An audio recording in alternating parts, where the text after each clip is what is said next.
आधुनिक कश्मीर भाषा की सुप्रसिद्ध कवित्री ललदेद का जन्म 1320 ईस्वी में कश्मीर स्थित पंपोर के सिमपुर गांव में हुआ था। इनके जीवन के संबंध में स्पष्ट और प्रमाणिक जानकारी उपलब्ध नहीं है। इन्होंने संत कबीर की भांति एक तरफ बाह्याडंबरों का विरोध किया तो दूसरी ओर जाति पाति, छुआछूत, ऊंच नीच आदि की भावना से तटस्थ होकर प्रेमपूर्ण जीवन व्यतीत करने का संदेश दिया। इन्होंने अपनी रचनाओं के माध्यम से प्रेम को मानवीय जीवन की सर्वश्रेष्ठ संपदा माना है। इन्होंने अपनी रचनाओं में पंडिताऊ भाषा का प्रयोग न कर, संस्कृत फारसी का प्रयोग न कर, आम जनता की बोलचाल की भाषा का प्रयोग किया है।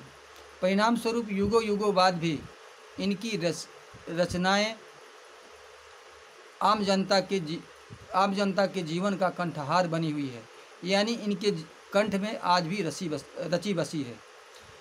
भाव एवं वाणी की मधुरता के कारण इन्हें कश्मीर भाषा की मीरा कहा जाता है।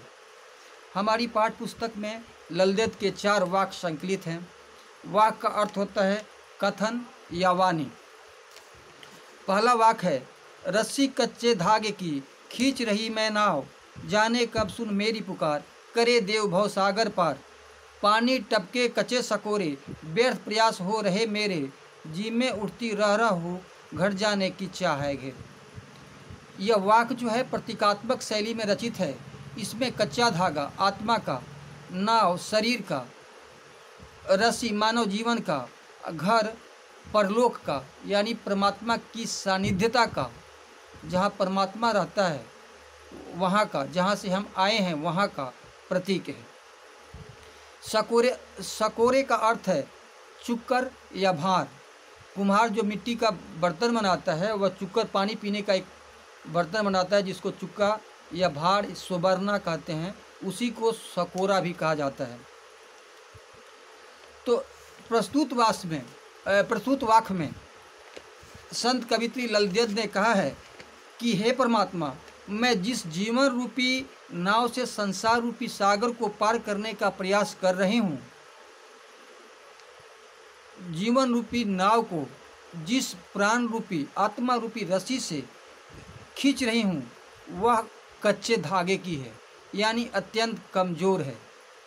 यानी शरीर और आत्मा का जो संबंध एक दूसरे से बना हुआ है, यह संबंध जो है अत्यंत कमज़ोर है।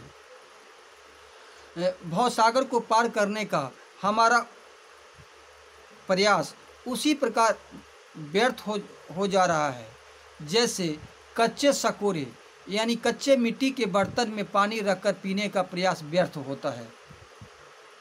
पर प्रभु के पास जाने की मेरी लालसा जो है पल प्रतिपल, क्षण प्रति क्षण, दिन प्रतिदिन और बढ़ती चली जा रही है, उत्कट होती चली जा रही है। और यह लालसा एक वेदना, एक हुक की तरह हमारे अंतर मन में, हमारे दिल में उठ रही है। दूसरा वाक्य है कि खा कर कुछ पाएगा नहीं, न खाकर बनेगा अहंकारी, समखा तभी होगा संभावी, खुलेगी शांकल बंद द्वार की। देखिए रह में, यहाँ ऊपर वाले वाक्य में रह में पुनरुक्ति प्रकाश अलंकार है और उसी प्रकार यहाँ भी खा कर में पुनरुक्ति प्रकाश अलंकार है। यानी एक ही शब्द जब किसी कथन में या वाक्य में एक ही अर्थ में 2 या 2 से अधिक बार आता है, वहाँ पुनरुक्ति प्रकाश अलंकार होता है। तो यहाँ यह वाक्य जो है पुनरुक्ति प्रकाश अलंकार से संपन्न है। इस वाक्य में संत कवित्री ललदेद ने कहा है कि हम सांसारिक सुखों का भोग करके कुछ हासिल नहीं कर सकते, क्योंकि ऐसा करने पर हम सांसारिक मायावी बंधनों में और अधिक उलझते चले जाएंगे और अधिक जकड़ते चले जाएंगे। सांसारिक मायावी बंधनों में उलझकर, सांसारिक मायावी बंधनों में जकड़कर हम परमात्मा को हासिल नहीं कर सकते। इसी प्रकार जब हम सांसारिक सुखों का त्याग कर वैरागी बन जाते हैं, वैराग्य धारण कर लेते हैं और योग साधना करने लगते हैं, तो योग साधना, तंत्र मंत्र की साधना से हमारे अंतर मन में अहंकार की, अभिमान की भावना उत्पन्न होती है। तो अहंकार और अभिमान भी हमें अपने प्रभु की सानिध्यता हासिल करने नहीं दे सकता। अतः हम भोग और वैराग्य दोनों में से किसी के माध्यम से प्रभु की सानिध्यता हासिल नहीं कर सकते। अतः संत कवित्री ललित ने हमें मध्यम मार्ग, महात्मा बुद्ध की भांति मध्यम मार्ग को अपनाने का संदेश दिया है, यानी भोग और वैराग्य के बीच का रास्ता अपनाने का संदेश दिया है। उन्होंने कहा है कि जो मनुष्य जीवन की सम विषम परिस्थितियों में सम बने रहता है, उसके लिए मुक्ति रूपी द्वार की कुंडी, सांकल जिसको कहते हैं, सहज भाव से स्वतः खुल जाती है, उसका परमात्मा से मिलन हो जाता है।